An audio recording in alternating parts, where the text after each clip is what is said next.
Bonjour, je te retrouve encore aujourd'hui avec beaucoup de plaisir, beaucoup de joie, car au fil des jours, nous sommes en mesure de voir comment Dieu aime ses enfants. Tu te rappelles de ce récit qui débute par Nathan, homme envoyé par Dieu, le prophète Nathan. Et beaucoup de personnes qui se disent ou qui s'autoproclament bergers, directeurs religieux ou autres, devaient prendre le temps pour connaître Dieu, son amour, sa patience. Aujourd'hui, nous verrons, as-tu méprisé? Juste avant, prions. Notre Seigneur et notre Dieu, merci. Merci pour ta présence. Merci pour la parole. Merci pour le salut. Merci pour la vie éternelle. Merci pour l'assurance que tu pardonnes nos péchés. Et tandis que nous prenons le temps pour analyser, que le Saint-Esprit continue de nous éclairer, qui nous dirige dans toute la vérité et que nous puissions, jour après jour, te salmodier. Cette grâce, nous te la réclamons au nom de Jésus et pour ta gloire éternelle. Amen. Rappelle-toi, Nathan va utiliser une métaphore, une image, une illustration, c'est comme tu veux, pour brosser le tableau afin que les choses soient claires, nettes, dans l'esprit de David.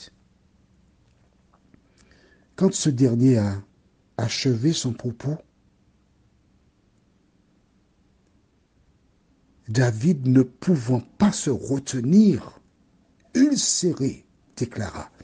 Et nous lisons dans 2 Samuel chapitre 12, les versets 5 et 6, ce qui suit. La colère de David s'enflamma violemment contre cet homme. Et il dit à Nathan, l'Éternel est vivant. L'homme qui a fait cela mérite la mort, et il rendra 4 brebis pour avoir commis cette action et pour avoir été sans pitié. David, en prononçant ces paroles, indique ce qu'on devrait lui faire. Lui-même a déclaré le verdict. Il ne voulait pas mourir. Il envoya Uri, l'époux de Bathsheba, à la mort. Et maintenant, il dit que son acte mérite la mort. Que de fois as-tu jugé comme David? Tu as été implacable.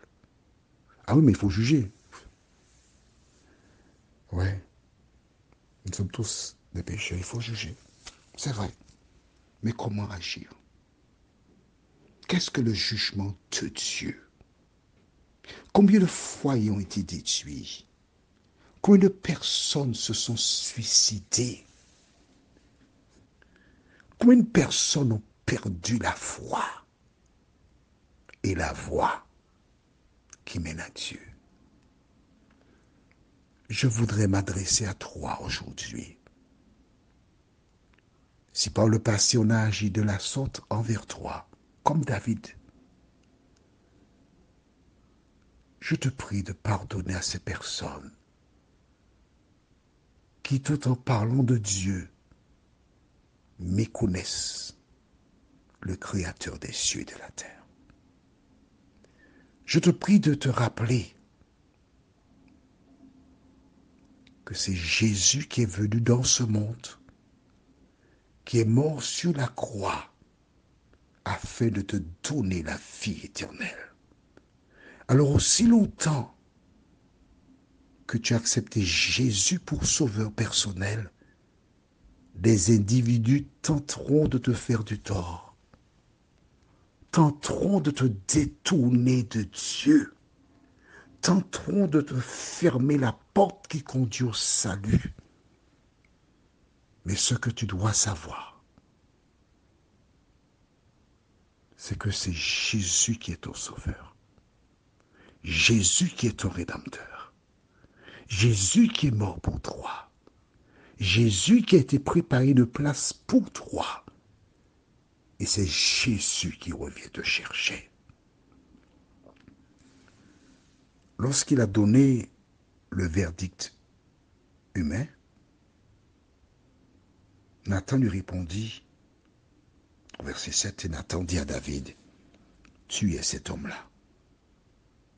Ainsi parle l'Éternel, le Dieu d'Israël. Je t'ai oint pour roi sur Israël, et je t'ai délivré de la main de Saül. Est-ce que tu vois qu'au verset que nous venons de lire,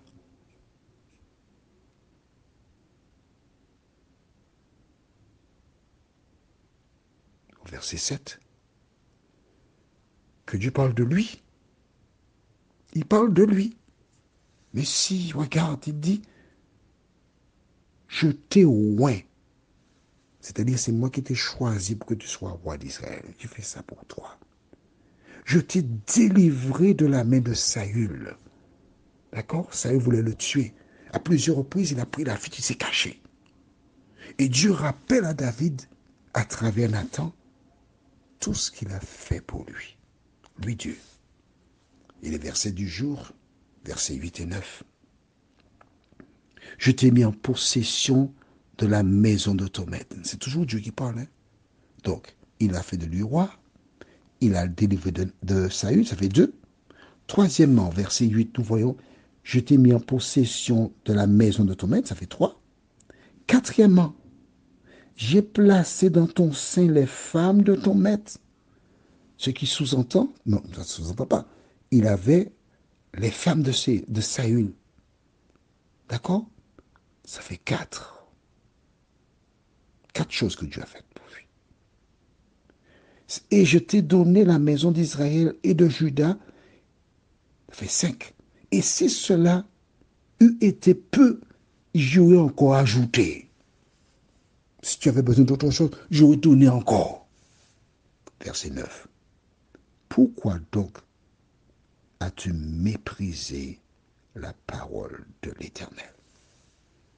Nous pouvons dire, pourquoi as-tu rejeté, comme Saül, la parole de l'Éternel? En faisant ce qui est mal à ses yeux, tu as frappé de l'épée Uri, le Héthien. Tu as pris sa femme pour en faire ta femme, et lui, tu l'as tué par l'épée des fils d'Amon. Voilà ce que tu as fait. Uri, le mari de Bathsheba, il a été sur le champ de bataille, il est mort. Mais Dieu dit, c'est toi qui l'as tué. Tu l'as envoyé à la mort. Combien de personnes par tes propos as-tu envoyé à la mort? Combien de personnes par tes actions as-tu envoyé à la mort? Prions, Seigneur. Seigneur, je te présente toutes ces personnes qui, par excès de zèle amer, ces personnes qui méconnaissaient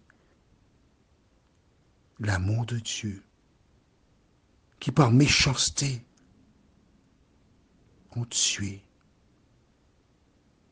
Seigneur, permets qu'elles entendent elles-mêmes, qu'elles analysent à la lumière de la parole de Dieu leur comportement.